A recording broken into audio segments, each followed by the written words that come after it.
You know we love a caper on this show. We love a heist on this show. And one of the biggest capers in a heist was pulled off on Easter Sunday in Southern California. They got away with $30 million in cash. And I don't mean it was a cyberjack. It was cash money at a facility that stores cash money. I didn't even know facilities like that existed. Well, an award-winning reporter who is stationed in Southern California reports for KFI Radio, and he's all across the iHeartRadio family of stations and of streaming services. He joins us now. Steve Gregory. Hello, sir. Howdy. How we doing?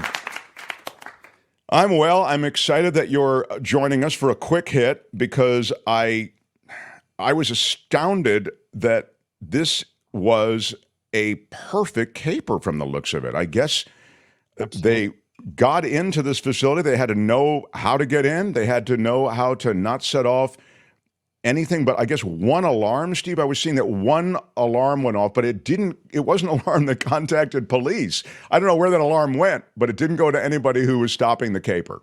Yeah, they don't know if the alarm was wired to someplace internally, like an internal security system, or to a security guard or someone that was on call, or whether it was a third-party security service. It's unknown. There's a lot of mystery surrounding this, and to also let you know, everyone seems so amazed that there was a building holding this much money. But when you think about it, when all these, and to just bring everyone up to speed, we're talking about a place called Garda World, and this is a facility in the San Fernando Valley, just north of Los Angeles, that is also the place where a lot of armored trucks park. So that's their home base.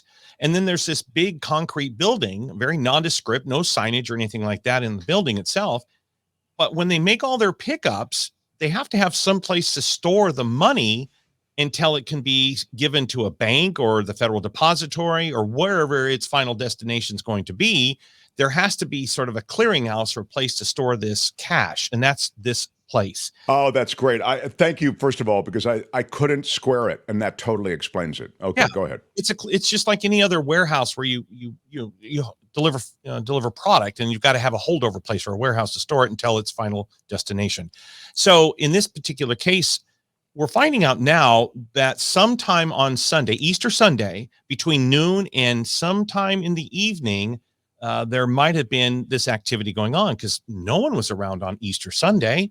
And then neighbors around the area, there's a trailer park that's about 50 yards from the facility itself. And we're talking about, for those that know the area, San Fernando Road and Roxford Street. On that intersection there is where the facility is. And people reported their Wi-Fi going out, not being able to make cell phone calls for like a 9-hour period. Then there was a large explosion heard at around 8:30 p.m. Funny enough, there are so many odd noises and explosion noises around that area that no one thought twice about it. In fact, the last time there was a large explosion in that neighborhood, it was a car that blew up. So people are like, oh, it's probably another car blowing up. So no one really was suspicious by it until they heard the next day that $30 million had been taken. Oddly, there's a hole in the roof and there is a hole on the side or in the rear of the building in the concrete wall itself. The theory is, from people I've spoken with, is that they may have made entrance in the roof and made exit out the wall. Because keep in mind, how much does $30 million weigh? Right? That is a consideration. And if we figured this, we calculated it. If all of the money were in $100 denominations, $100 bills, it weighs around 650, 660 pounds. That's okay. If it was all $100 bills. So now I can't imagine it was all $100 bills. So the more bills you add to that stack, the heavier it gets. You think they're going to take even 600 pounds, that's 2 Steve Gregorys. Imagine that adding 2 or 3 more Steve Gregorys to the weight here. Are you going to lift that all the way back up to the roof, or are you going to take it out the back? That should be the new universal scale. How many Steve Gregorys did it weigh? Right. But I will tell you that the LAPD, I'm told, kind of jumped the gun on this one. The FBI is pretty upset at the fact that the FBI was talking about this because they didn't want anyone to know this had happened. Because this is one of those capers that only a very select few people know how to pull off with this surgical precision.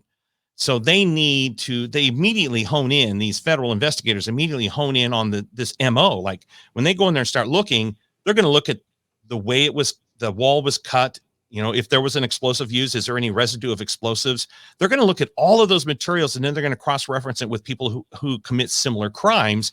And then they're going to try to narrow a focus of sort of a dragnet, a ring of people that could be responsible for it. Typically, I mean, this seems so clearly to me an inside job. You have to know so much that's going on inside this thing. As you sort of suggested, you have to have some level of technological skill to potentially have jammed certain communication aspects of the alarm, et cetera. But then you also have to know kind of the blueprint of how the things are laid out. There's so much that goes into it. This is a super heist kind of thing. You'd need a super criminal gang. So, but you'd also need, as I say, that inside information. So now, when that's the case, Steve, just in general, I know I only have a minute here, but does that make it easier for investigators because they can sort of start with everybody who works there? Sure, absolutely. They're going to start with people who've been working there the least amount of time, backgrounds of those people. They're going to look at who was supposed to work that day. Did anyone call in sick that day?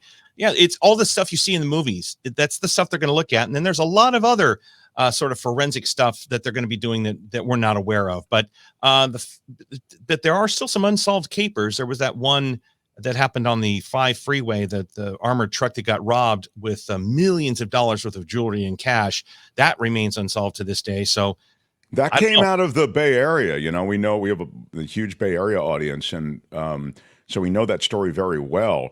There's a lot in that story that didn't make sense. The guy who falls asleep, he's asleep during the time that somebody gets into the back of this van. It's not a van, it's an armored truck. Armored truck, yeah. Yeah, filled with jewels. I mean, gosh, I don't know. But I love that you mentioned that because, as you've suggested, that was an extremely big heist with so much in the way of value. And to think that they haven't solved that. Yeah, and that was a really high risk thing. The guy was asleep. The other guy was eating a hot dog in a truck stop. I mean, and they were able to get in and get out quickly. Yeah. Well, look, if you hear of anything, please ping us and come back on with us, because I feel like you have such great contacts in the world of law enforcement all up and down, and it would be great to follow up on this, because to me, it's just a bizarro story. So thanks, Steve. Is. You bet. Anytime, okay. Mark. Yeah. Steve Gregory, everybody. How about it? Steve Gregory. Hi, it's Mark, and I thought that was great. Hit the notification bell. You'll know whenever there's a new video being dropped, and please subscribe to our channel to help us save the universe.